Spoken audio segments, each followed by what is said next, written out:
we talking about?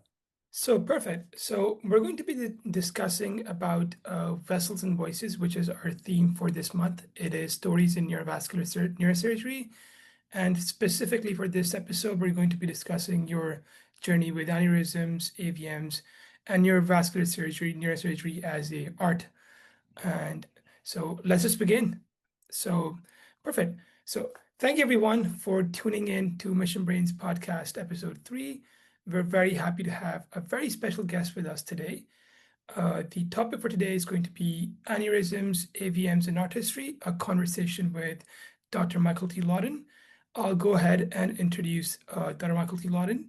He is currently serving as the president and CEO of Barrow Neurological Institute in Phoenix, where he also serves as a chair of neurosurgery, the Robert F. Spelzer Endowed Chair of Neurosciences, and chief of neurovascular surgery. He's a world-renowned expert in aneurysms, arteriovenous malformations, cavernous malformations, and complex cerebrovascular bypass. Dr. Lawton studied biomedical engineering at Brown University and earned his medical degree at Johns Hopkins, and later completed his training and cerebrovascular skull-base fellowship at Barrow, as well as an endovascular fellowship at UCSF. He has authored over 1,000 peer-reviewed papers and several landmark single-author textbooks in vascular neurosurgery.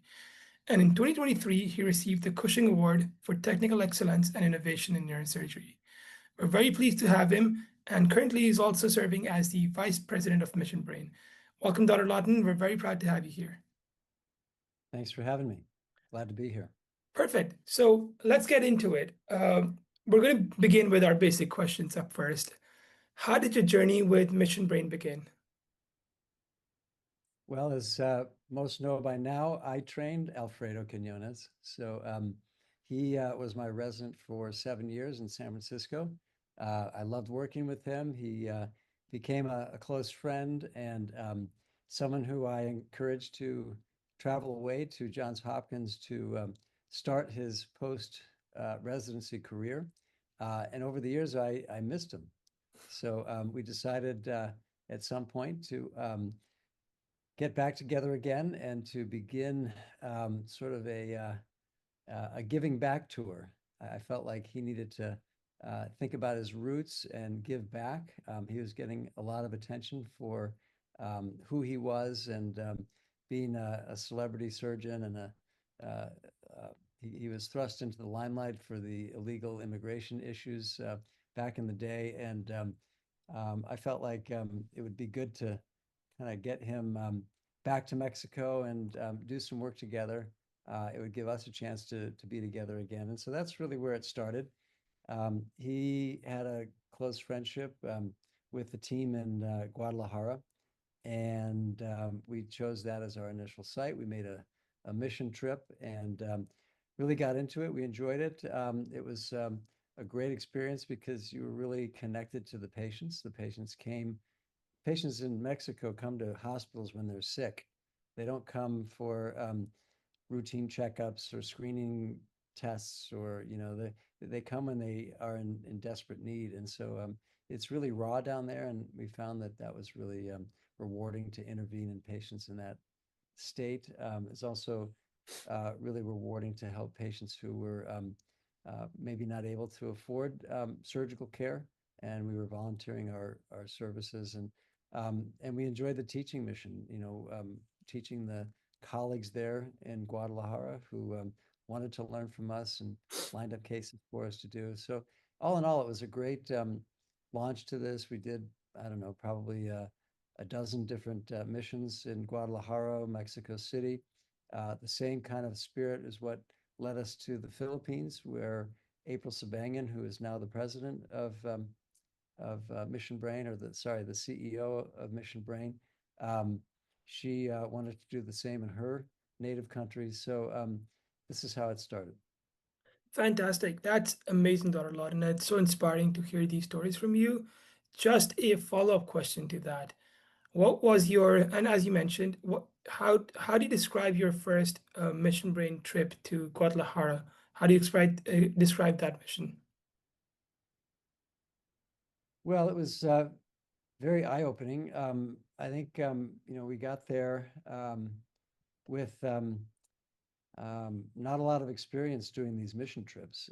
So we were used to, all of us were used to working in really well-equipped medical centers like UCSF, like Johns Hopkins.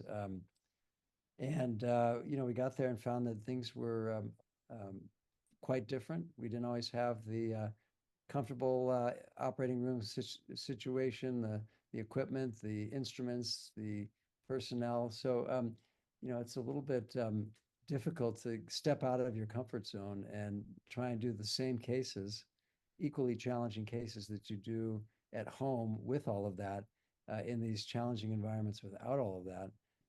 So yeah, it is a bit of a shock, but that's the nature of the mission trips, and we just kept going and made the most of that and made it Amazing. work. That's amazing. So, one last thing over Mission Brain. What do you hope for the future of the organization with Mission Brain? Well, Mission Brain is on a trajectory that's been really fun to watch. It started off as a series of mission trips. It's evolved into um, a more of a teaching organization that's focused on sustainability and education. Um, our motto is to treat, educate, and empower. And we drifted a little bit more towards the educate and empower than the treat part, and that's because we wanted this to be sustainable. So we um, focused on that. The idea of chapters was brilliant. It enabled us to form a coalition of interested medical students and neurosurgeons around the world, and that's been incredibly powerful. Uh, Never in my wildest dreams would I have thought we'd have built something to this extent. Um, Other ideas like the hackathon, for example, have also focused on the empowerment primarily, and also finding new ideas, new companies, new devices that can help empower people who want to take care of patients and do good surgery in low and middle income countries. So yeah, that's kind of where Mission Brain has gone and how I see it continuing. We never know what next great ideas around the corner. And in this history, we've seen a number of those around the corner. And that's what makes it fun. You just get to see what's going to hit us next. Fantastic. That's wonderful. We're going to move to the next segment of the podcast. We want to know that what was the first, can you take us back to the first case or the first moment when you realized neurovascular neurosurgery was going to be your life's work? Yeah, well, I came to Barrow thinking I would be a brain tumor surgeon because I saw a lot of that at Johns Hopkins, and Henry Brem was the person I called my mentor. But when I got to Barrow and saw Dr. Spetzler and what he did, I just immediately fell in love with it. It was exciting surgery. It was challenging surgery. It was beautiful surgery. It was some of the most challenging stuff that was being done on the planet with the days of hypothermic circulatory arrest for giant aneurysms and high-grade arteriovenous malformations and complicated bypasses. So, with every new day, I saw something more jaw-dropping than the day before that. So, it just got me really interested in vascular. I immediately made the pivot. I realized that if you go into brain tumor neurosurgery, you're really a part-time scientist, and the surgeries are, you know, um, not quite as elegant. Uh, Whereas in vascular, I kind of viewed it as the top guns, the most complicated cases, the most talented surgeons, and that's kind of what drew me in. Fantastic. That's wonderful. And just to more on that. So, people often talk about the art of open neurovascular neurosurgery. When you're under the microscope, how do you what feels artistic to you? Well, the whole case a, is I think an artistic expression. It's a very performative type of surgery. If you're doing spine surgery and you're taking out a disc, you're basically doing a job, performing a function. When you're clipping an aneurysm or you're taking out a brain AVM, like I did both today, it's a performance. You know, there's so many different steps. There's so many ways that either of those cases can go wrong. So I don't know. I think when you've got a performative type of style or a performative type of operation, it allows you to have some artistry to it. You know, how are you able to spare the brain tissue that's around the AVM? How delicately can you handle the blood vessels around the aneurysm?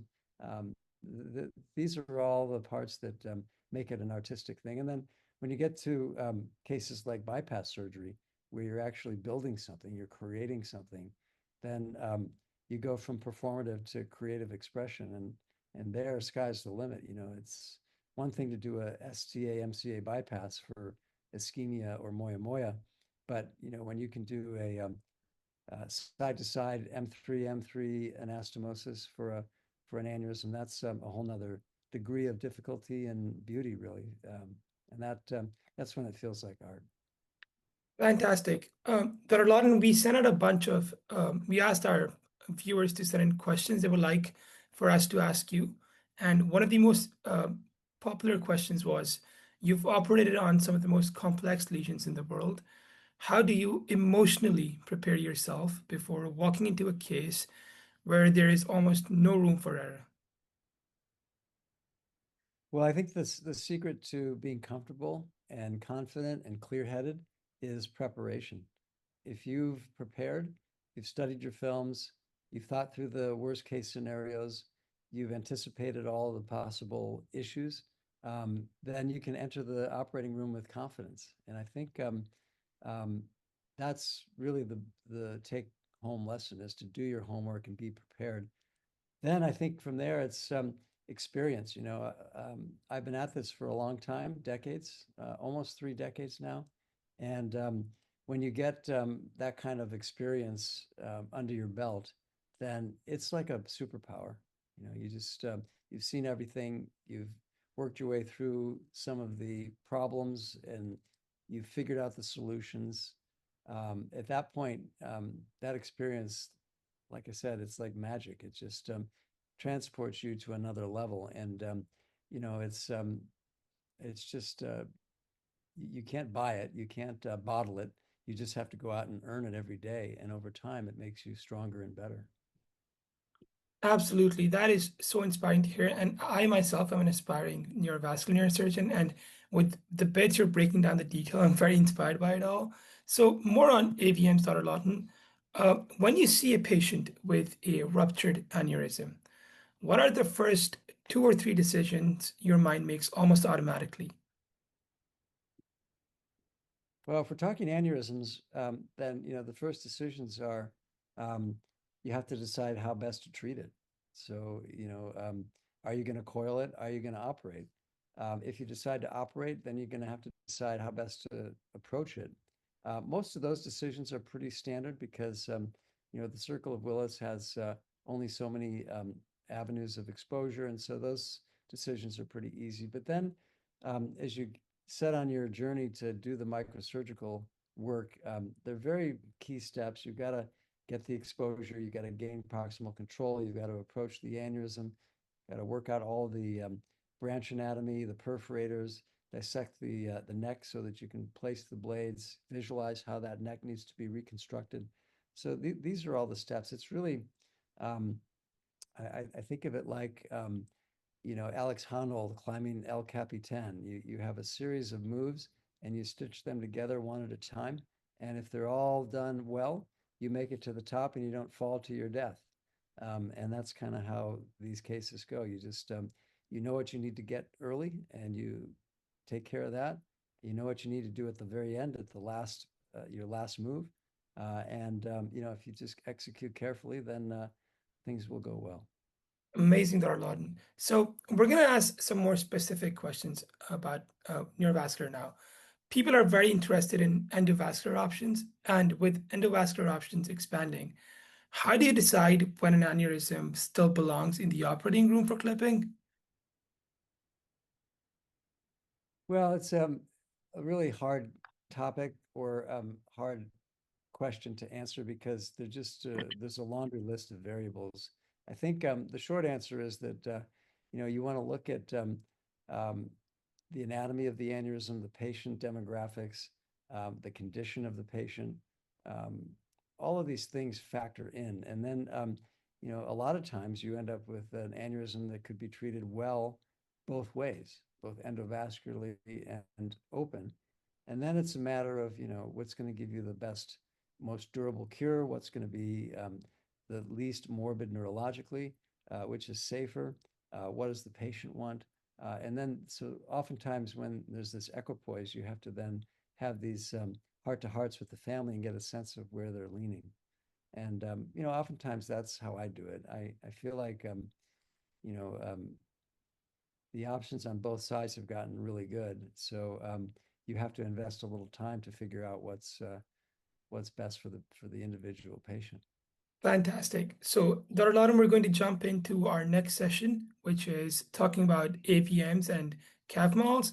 For AVMs, people really wanted to know that AVMs can be terrifying for patients and trainees alike. How do you explain an AVM to a family meeting you for the first time?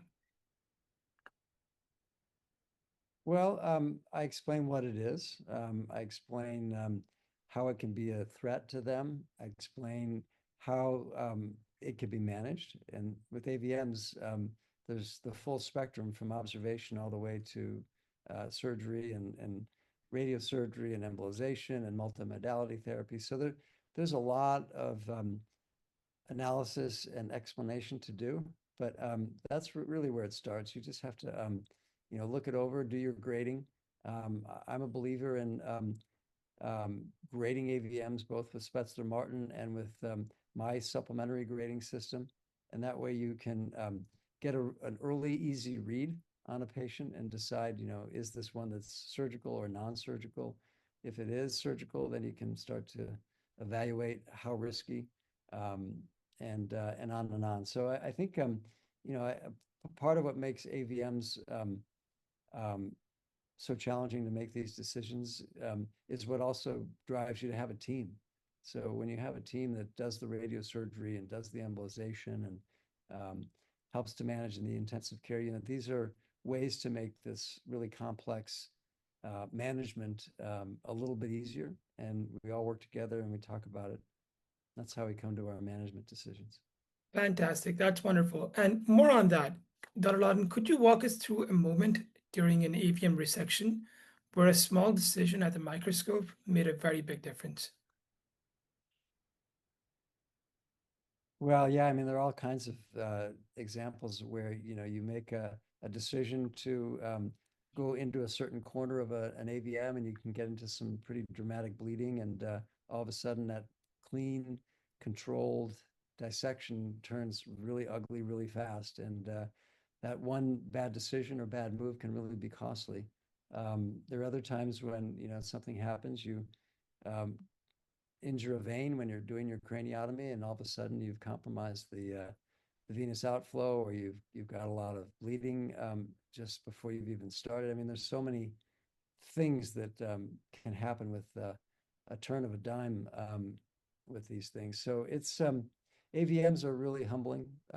They're really tough lesions, and um, they're not for the faint of heart. Amazing, amazing.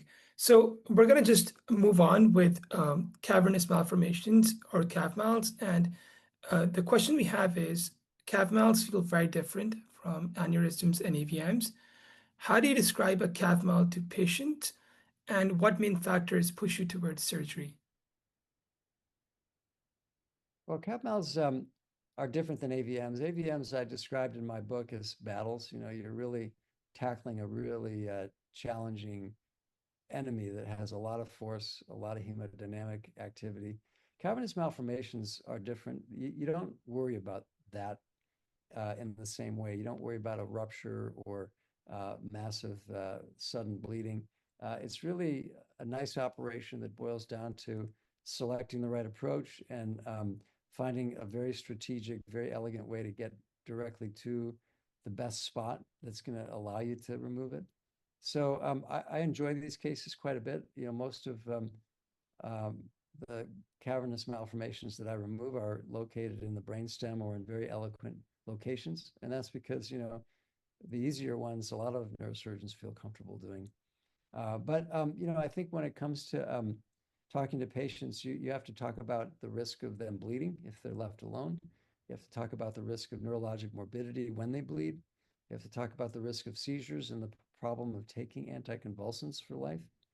And then on the flip side, you know, you have to look at the surgical options, what the approach will entail, what those risks are with the surgery, and it's like anything, it's sort of a balancing act of which is more concerning, the natural history or the surgery. Fantastic. So, just to finish up on that note, beyond aneurysms, AVMs, and calf mouths, is there any other lesser known neurovascular pathology that you wish people knew more about? Well, yeah, I mean, the most dramatic one is stroke. Stroke is the one of the number one disablers in this country. There's a lot of stroke pathology out there. You know, thrombectomy has come along and really changed the entire landscape of stroke and thrombectomy. The neurosurgical aspect is the open neurosurgical aspect has to do with bypasses and carotid endarterectomies and those sorts of procedures, which are great operations. Um, and we can really help solve some of these tough problems in stroke patients. But by and large, the calculus has shifted towards thrombectomy. Perfect. Amazing. So, Dr. Lawton, we're going to move into the discussion about the 7 series and teaching the craft about your book. One of the more popular questions that we had is that many of our listeners know you through your 7 series books: 7 aneurysms, 7 AVMs, 7 bypasses, and 7 series excellence in mind videos. What was the original spark for structuring your work around 7? Well, the first book that I wrote was the Seven Aneurysms book. And as it turns out, I wanted to write a book about the most common aneurysms because I wanted a handbook that people could read that was simple, that was clear and concise. And it was just the most common aneurysms that I encountered. And it happened to be 7. And I had a title for the book that wasn't very catchy. And I wanted the book to be catchy. So uh, I came up with the Seven Aneurysms title, and soon became a brand. It just worked so well. The book was quite popular, and it became a brand for every other book that's come along, including the latest book, Seven Cavernomas.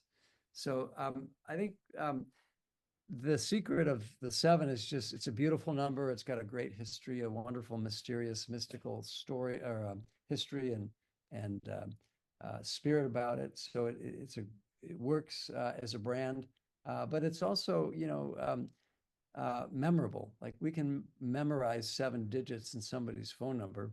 You ask them to memorize 8 digits or 12 digits, they can't.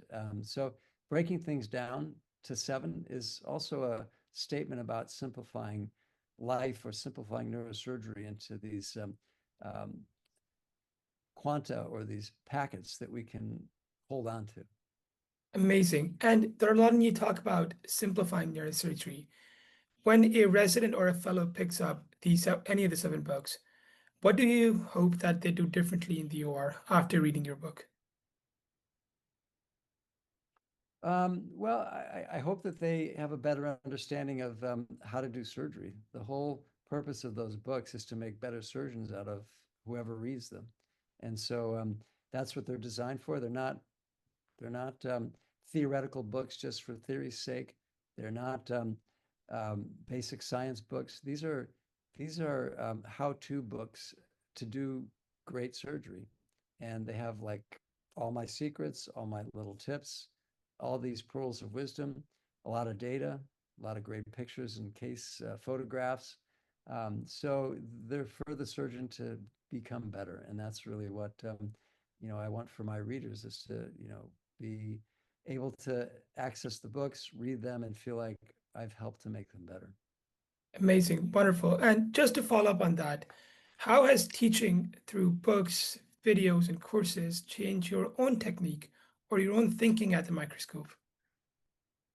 Well, every time I do one of these books and invest myself for the time it takes to get a book written, um, I find that I'm just all the better for it. I've thought through the problems. I've come to some concepts. I've come to some understandings that have made me better as a surgeon. So I like these book projects. They take years of my life. I write them all myself. I weave together the concepts. So, I think at the end of the effort, I feel like I've really um, helped myself as a surgeon. And, even with the 7 series videos, we do that daily.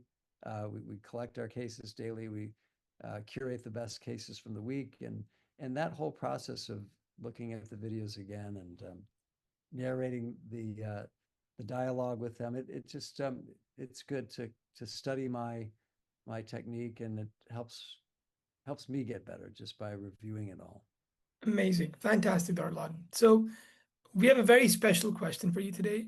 One of our amazing Mission Brain members, our social media lead for the North America region, Sheila Sikani, who also happens to be our next guest for the next episode of the podcast, has had a calf mouth surgery. She was operated by your former fellows when you were at UCSF. How do you feel about how you've trained so many neurosurgeons who have made a difference in so many people's lives? Well, I think for an educator or a mentor, your greatest accomplishment is to train good surgeons and have them go out and be successes out in the world. And so, that's the power of teaching. It it's like the ripple in the pond that just keeps spreading. And yeah, it makes me feel great that I've trained a whole batch of fellows and a whole batch of residents, and even good surgeons that aren't going into open vascular who have learned from my teachings or my cases. It's a great feeling because at the end of the day, the papers get forgotten and the patients move on, but it's the neurosurgeons who you mold and who you make more masterful. I think that's the biggest legacy that a surgeon can create. Absolutely. And that's so inspiring. So, Darlon, we're going to jump into our final section of the podcast, which is a rapid fire round. I'm going to be asking you questions, and what guests usually do is to just give an honest, immediate answer. So, we have a bunch of questions for that. Are you ready? I'm ready. Perfect. So, the first wraparound question is, what is one principle you believe every neurosurgeon must carry into the operating room?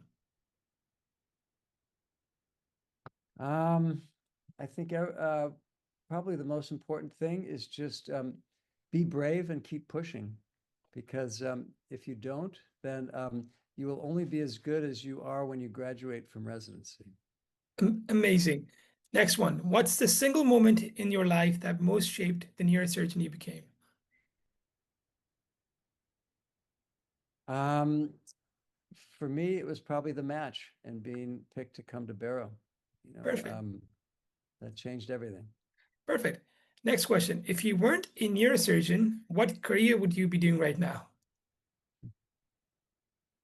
Um, well, it's a great question. I think I was in engineering college, and I probably would have drifted into something either in engineering or in finance. Perfect. One more question. What is the one pre-surgery ritual you never skip? Reviewing the films. Perfect. I feel Perfect. like the films are your map, and if you look at the map, you know where you're going. Amazing. So, Tarlaran, we're going to close off with one last question, and this is my favorite as well. What's the one sentence advice you'd give to a neurosurgeon who wants to change the world? Um, Work hard to keep your passion for changing the world. Fantastic. Amazing. Thank you so much, Dr. Lawton. It was a pleasure hosting you today, and we're all very moved. And I hope our viewers will greatly enjoy having you on our podcast. Thank you so much for your time, and we love to see you soon. Great. Well, thanks for having me. Keep up the good work. Thank you so much. Have a nice day.